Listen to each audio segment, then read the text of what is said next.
həc və ümrə yoxsulluğu, pərişanlığı aradan götürər, günahı yuyub paklaşdırar. Malın, sərvətin artmasına və ömrün uzanmasına səbəb olan sile-i rəhim sədəqədir. Gizli verilən sədəqə günahı örtər, aşkar sədəqə pis ölümü dəf edər. Bəyənilmiş işlər görmək, yaxşı əməllər insanı zillət və xarlığa düçar olmaqdan qoruyar. Allahı xatırlamağa tələsin ki, Allahı anmaq zikirlərin ən yaxşısıdır.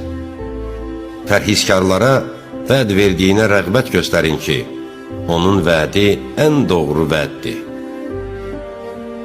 Öz Peyğəmbərinizin hidayəti və göstərdiyi yolla gedin ki, onun yol göstərməyi hidayətlərin ən üstünüdür. Onun sünnəsi və yoluna uyğun